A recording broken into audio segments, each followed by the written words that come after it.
This video is about the Pokemon equivalents of the McRib, all hype and no sauce.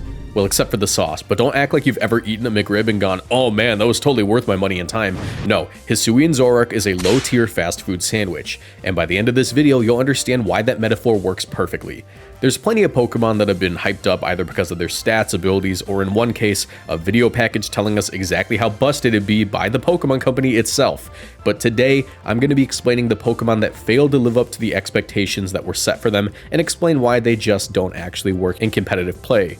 Anyways, if you enjoy, leave a like, subscribe, turn notifications, become a YouTube channel member, hype the video, do all that. Let's just get right into it. Yes, I know Wolfie just uploaded a video about him doing good at a tournament with it, but neither you or I are Wolfie, so shut up, eat your Cheerios, and listen to me explain why this thing doesn't function in most competitive formats. Normally, I'd be placing regular Zoroark in this spot in a video about overhyped Pokemon, because back in Gen 5, when it was revealed that there was going to be a Pokemon that could pretend to be a completely different Pokemon, people rightfully lost their minds about it. Zoroark is likely the reason Game Freak decided to add Team Preview in Generation 5, because had they not, you'd have to play every single match like there might be a Zoroark on the other team somewhere. Now, by Gen 8, competitive Pokemon players were well aware that Zoroark was kind of a low-tier gimmick Pokemon and more of a nuisance than a threat. However, with the release of Pokemon Legends Arceus, we were introduced to a brand new form of Zoroark that made us repeat this cycle of overhyping a gimmick Pokemon, because this time, it would be a Ghost Normal type. Now, what does that fundamentally change? Well, as a Ghost Normal type, Hisuian Zoroark would only be weak to one type, the Dark type. It would also allow for Hisuian Zoroark to not have to worry about getting hit by Fake Out on turn 1, flinching it, and then just immediately breaking the illusion. As a matter of fact, this was a huge reason why base Zoroark didn't function well in VGC. It would just lose the illusion immediately and then be a mid-tier special attacker from that point on. The turn 1 matters more than anything with this Pokemon. So with that solved, why doesn't Hisuian Zoroark work?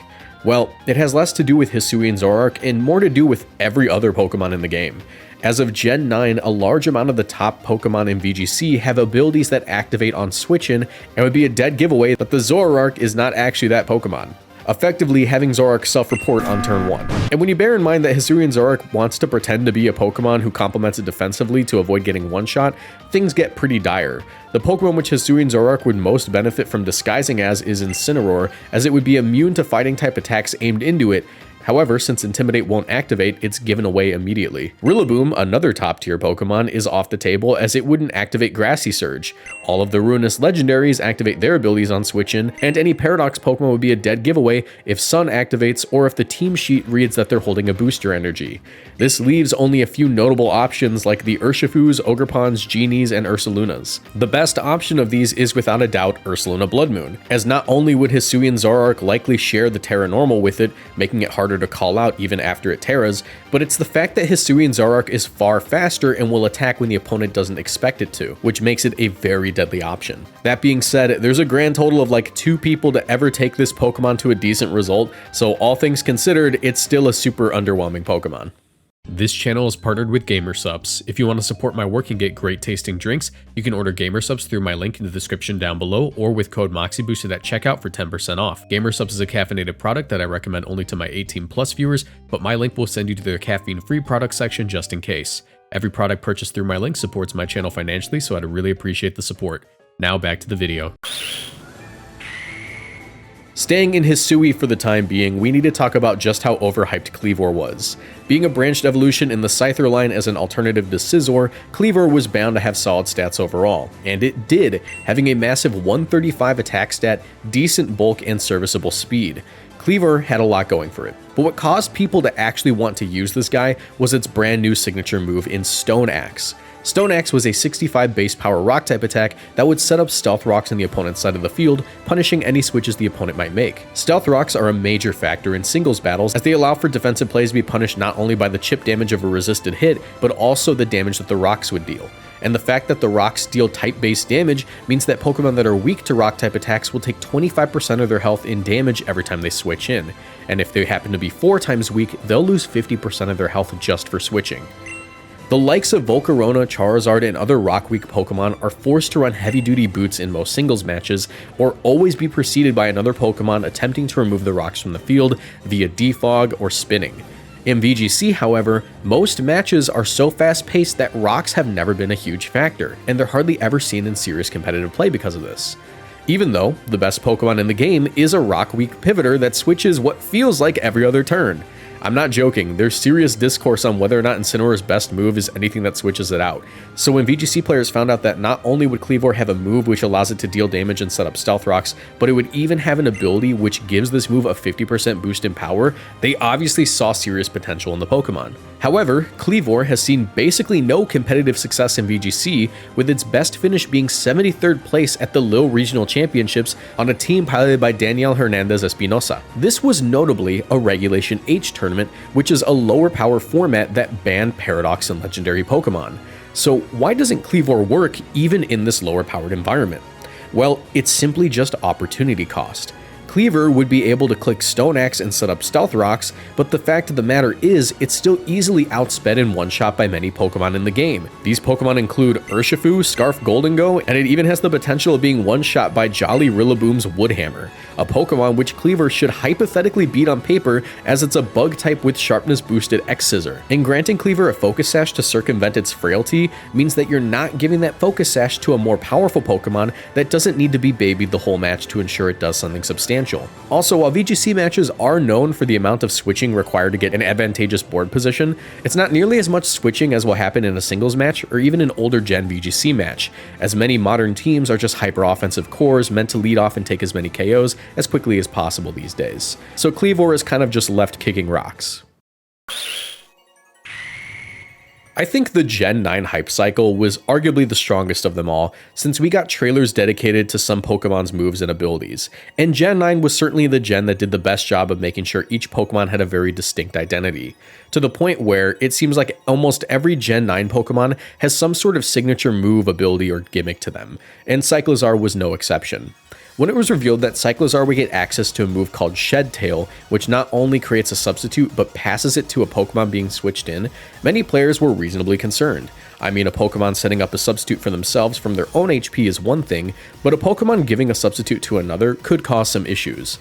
When a Pokemon sets up a substitute for themselves, they're gambling their entire turn. If that substitute manages to stay alive due to the opponent not using a damaging attack or just switching out, it's totally worth the turn.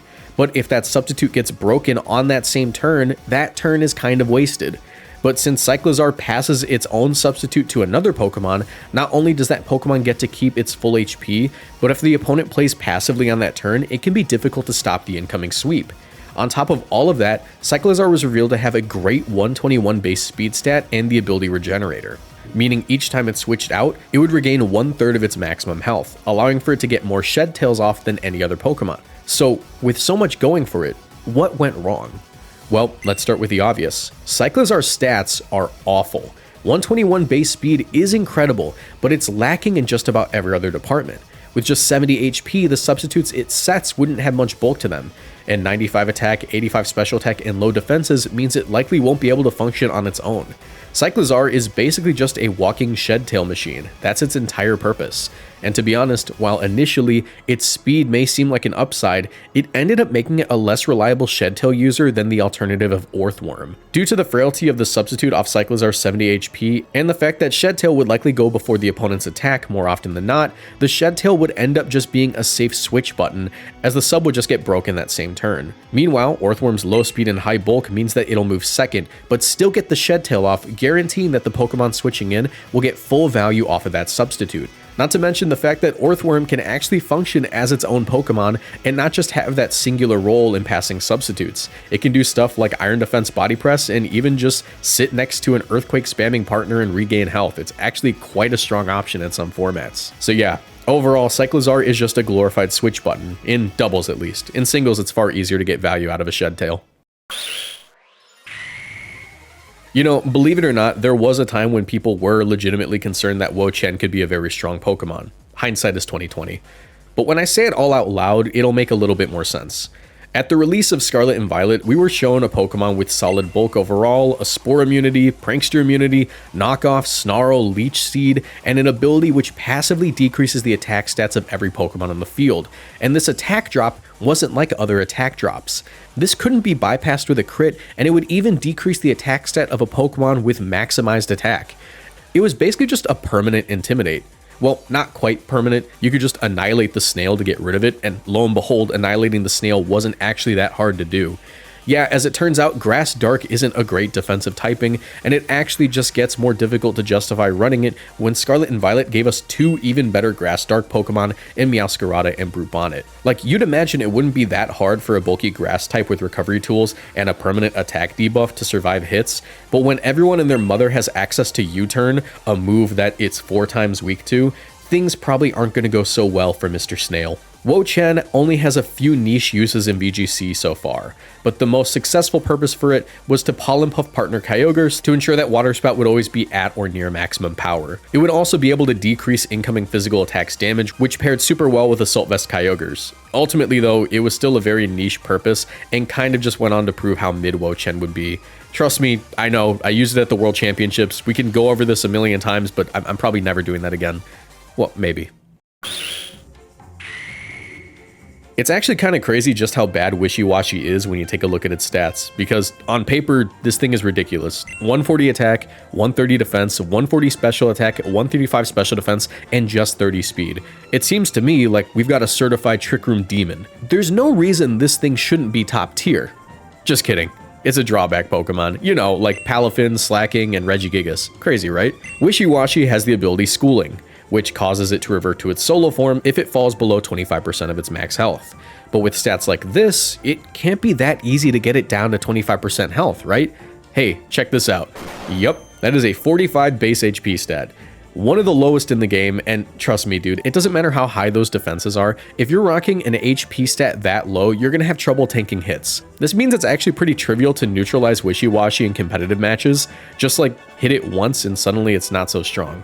Along with that, a 140 attack stat isn't enough to justify running a Pokemon like Wishiwashi, as it's just barely falling short of having the KO power that Pokemon like Regirock, Slacking, and Palafin have, as they're all boasting 160 base attack stats. Put a Life Orb on any one of these guys and suddenly you have a walking KO machine. Put a Life Orb on Wishiwashi and suddenly you're cutting its window of effectiveness in half. And things only get harder when you account for its low speed.